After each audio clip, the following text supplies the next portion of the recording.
Hello everyone, welcome to my channel. Hope आप लोग अच्छे होंगे और आपकी पढ़ाई तैयारी अच्छी चल रही होगी। बैंक की एग्ज़ाम्स ऑन गोइंग है। आरआरबी के हो चुके हैं, बाकी आईबीपीएस के चल रहे हैं, क्लर्क के शायद। और जो अपकमिंग एग्ज़ाम्स हैं पीओ के, स्पेशलिस्ट ऑफिसर के, बाकी एसबीआई वगैरह के आने वाले हैं। ठीक है, तो होपफुली आपकी तैयारी अच्छी चल रही होगी। और बहुत से लोगों का रिजर्व लिस्ट क्लियर हुआ था, उनके मन में बहुत सारे सवाल हैं, डाउट्स हैं कि आगे का क्या प्रोसेस है रिजर्व लिस्ट क्लियर होने के बाद। उस पर थोड़ा सा चर्चा करते हैं। और आपको यदि कोई जेन्यून डाउट होता है तो आप पूछ सकते हैं मेरे से। और टाइम का तो थोड़ा सा इशू होता है, ठीक है, तो वीडियो बनाने में थोड़ा सा मुश्किल होता है ऑफ कोर्स, ठीक है, लेकिन आई विल ट्राई कि आपके सवालों का जवाब दिया जाए। ठीक है, आपका डाउट क्लियर किया जाए। कोशिश करता हूँ टेलीग्राम से या फिर किसी का कॉल आता है तो ट्राई करता हूँ बात करने की। ठीक है, स्टिल इस वीडियो में बात करते हैं कि रिजर्व लिस्ट में जिनका हुआ है उनके लिए आगे का क्या है। सबसे पहले तो कॉन्ग्रेचुलेसन्स कि जिनका भी थोड़े मार्क्स से रह जाते हैं उनको रिजर्व लिस्ट में डाला जाता है कि जब बैंक के सीट वैकेंट बचेंगे तो उनको अपॉइंट किया जाएगा। तो उस प्रोसेस में उनका सिलेक्शन हुआ। और जब एक बार सिलेक्शन होता है ना, उसके बाद मन में ये रहता है कि यार कब ज्वाइनिंग हो जाए। ठीक है, दो कैंडिडेट्स होते हैं, एक तो फ्रेशर्स होते हैं जो कहीं जॉब नहीं कर रहे होते, दूसरा वो होते हैं जो कहीं जॉब कर रहे होते हैं और उनको स्विच करना होता है। उनको स्विच करना होता है तो उनके पास थोड़ी सी डिफ़िकल्टी ये होती है कि उनको नोटिस पीरियड सर्व करना होता है या रेजिग्नेशन का प्रोसेस के थ्रू गुजरना होता है। तो उनको एक आइडिया चाहिए कि कब ज्वाइनिंग उनकी होगी। ठीक है, तो बहुत से लोगों ने मेरे से भी पूछा था और डिफरेंट सोर्सेज से पूछने की, जानने की जिज्ञासा रखते हैं कि कब ज्वाइनिंग होगी। और मेरे टाइम पे भी था यार, मैं पीएनबी में वर्किंग था तो मेरे को भी नोटिस पीरियड सर्व करना था। तो मैं भी ट्राई कर रहा था कि यार कहीं से मेरे को जानकारी मिल जाए कि ज्वाइनिंग कब होगी। ठीक है, तो पहली बात तो यार कि जैसे बीओबी का ही बात करूँ तो मैं बीओबी का एक एम्प्लॉय हूँ, तो मेरे को सारे चीज़ की जानकारी नहीं होगी। ठीक है, मैं ये नहीं बता सकता आपको कि ज्वाइनिंग कब होगी। ठीक है, क्योंकि मेरे को एग्जैक्ट डेट नहीं पता होगी। और ये सब जब ऑर्गेनाइजेशन, बड़ी ऑर्गेनाइजेशन होते हैं तो उसमें सारे डिपार्टमेंट अलग से होते हैं। जो रिक्रूटमेंट होते हैं, रिक्रूटमेंट सेल डिपार्टमेंट अलग होता है, वो इन सारी चीज़ों को देखते हैं कि कब ज्वाइनिंग होगी, ऑनगोइंग ट्रेनिंग कब होगी, वो सब वो लोग डिसाइड करते हैं। तो ये चीज़ आपको बताना मुश्किल है।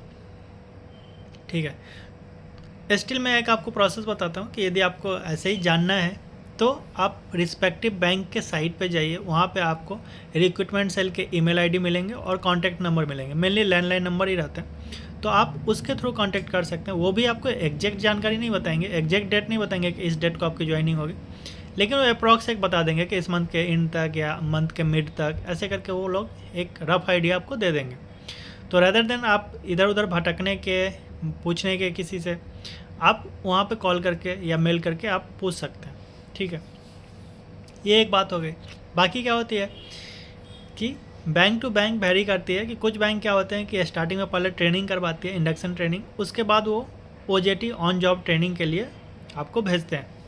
ठीक है, कुछ में क्या होता है कि आपको पहले ब्रांच अलॉट कर देंगे, सर्किल अलॉट करेंगे, सर्किल के अंदर ब्रांच अलॉट करेंगे, ब्रांच में जब आप जाएंगे कुछ दिन काम करेंगे उसके बाद आपको वो ट्रेनिंग में भेजेंगे। ठीक है, जैसे मेरा बैंक ऑफ बड़ौदा था तो मेरा ट्रेनिंग पहले हुआ था। ठीक है, 21 दिन का ट्रेनिंग हुआ, उसके बाद वो ब्रांच भेजे ऑन जॉब ट्रेनिंग के लिए। पीएनबी के साथ भी सेम है। ठीक है, बैंक ऑफ महाराष्ट्र में क्या है कि वो लोग पहले ज्वाइन करवा लिए, बाद में उनका ट्रेनिंग शायद अभी हुआ भी नहीं है। ठीक है, तो ऐसे करके होता है। तो सारे बैंकों के अलग होते हैं ये सारी चीज़ें।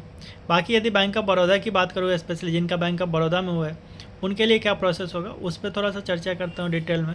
ठीक है, जब आपका ऑफ़र लेटर आएगा मेल, वो आपको दो डेट देंगे। एक डेट देंगे मेडिकल का। इस बीओबी में क्या होता है कि मेडिकल आपको पहले करवाएंगे। ठीक है, और मेडिकल उनके एड्रेस पे आपको जाके करवाना पड़ेगा। आपको मेनली वो आपके डिस्ट्रिक्ट में या आपके कैपिटल सिटी में अलॉट करेंगे और उनका जिस हॉस्पिटल से टाई अप होगा वहाँ से आपको जाके करवाना है। ठीक है, टेस्ट कुछ स्पेसिफिक 3-4 टेस्ट है और वहाँ से आप जाके मेडिकल टेस्ट करवा सकते हैं। मतलब करवा सकते नहीं है, करवाना ही है आपको। वहाँ से मेडिकल टेस्ट करवाने के बाद वो बैंक को रिपोर्ट भेजेंगे। ठीक है, उसमें जो भी खर्चे आएंगे वो आपको खुद से पे करना पड़ेगा। वो हॉस्पिटल टू हॉस्पिटल थोड़े बहुत चार्जेस वेरी करते हैं। हम लोगों का शायद 1000 के आसपास कुछ लगा था, कहीं पे 1400-1500 भी लगे, कहीं पे 2000 भी लगे, डिपेंडिंग अपन हॉस्पिटल, वो चार्जेस थोड़े से वेरी करते हैं। ये हो गया। उसके बाद आपको मेडिकल के बाद आपको वो जॉब ट्रेनिंग मतलब ज्वाइनिंग की डेट देंगे, ठीक है। ज्वाइनिंग डेट पे आपको जाना है, जहाँ पे भी आप अलॉट करेंगे वो ऑल ओवर इंडिया आपको कहीं भी करेंगे यार। देखो ऑफिसर्स हो आप तो एक्सपेक्ट नहीं कर सकते कि आपको घर के बगल में ही मिले, ठीक है। वो कहीं भी फेंकेंगे, उसमें आपके चाहने नहीं चाहने से कोई कुछ फ़र्क नहीं पड़ता उनको। वो आपको भेजेंगे वहाँ पे, फिर आपको वहाँ जाकर रिपोर्ट करने। वहाँ पे आपको सबसे पहले दिन डॉक्यूमेंट वेरिफिकेशन होगा। डॉक्यूमेंट वेरिफिकेशन आपका एक बार तो इंटरव्यू का टाइम हो चुका है, पीओ के लिए स्पेशली, मतलब ऑफिसर्स के लिए तो एक बार हो चुका है इंटरव्यू का टाइम। मोरलेस वैसा ही होता है, बस वहाँ पे इंटरव्यू का टाइम जो हुआ था उससे थोड़ा डिटेल में, मतलब थोड़ा डीप में यहाँ पे करेंगे, बाकी ज़्यादा कोई टेंशन लेने की नहीं है, वो हो जाते हैं, ठीक है। तो फर्स्ट डे सारे के डीबी क्लियर होते हैं। सेकेंड डे से आपका ऑन जॉब ट्रेनिंग स्टार्ट होता है। ट्रेनिंग आपको अच्छे से वो सिखाएंगे, बेसिक्स फर्स्ट फेज में आपको बेसिक्स ही सिखाएंगे, ऑपरेशन में क्या होता है, ठीक है, डे टू डे बैंकिंग कैसे चलती है, ये सब चीज़ आपको सिखाएंगे। 21 दिन की ट्रेनिंग होती है मोस्टली। उसके बाद वो आपको 21st डे आपको ऑन जॉब ट्रेनिंग पे भेज देंगे। वो डिपेंड करता है आपको जहाँ पे ट्रेनिंग मिला उस स्टेट में भी हो सकता है, उस जोन में भी हो सकता है, या उसके बाहर भी हो सकता है, ठीक है। जैसे हम लोगों की बात करें तो मुंबई में जितने भी थे जिनका ट्रेनिंग हुआ था हम लोगों के साथ, उन सब का पोस्टिंग मुंबई में ही हुआ।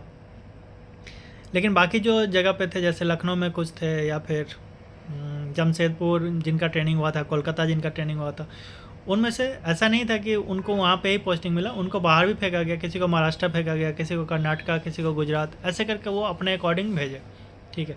तो ट्रेनिंग आपका कहीं हो रहा है, दिस डजंट मीन कि आपका ज्वाइनिंग पोस्टिंग भी वहीं पे होगा, ऐसा कोई ज़रूरी नहीं है। स्टार्टिंग में हम लोग को भी यही लग रहा था, लेकिन बाद में ऐसा दिखा कि वो कोई हार्ड एंड फास्ट रूल नहीं है, आपको वो अपने अकॉर्डिंग भेज देंगे। तो ये सारी चीज़ें हैं। बाकी आपको कोई डाउट होता है तो आप मेरे से पूछ सकते हैं। I will try to cover your doubt, ठीक है। चलिए आज के लिए इतना ही, रिजर्व लिस्ट से रिलेटेड ही थे, बाकी बात करते हैं फिर। टाटा बाय बाय।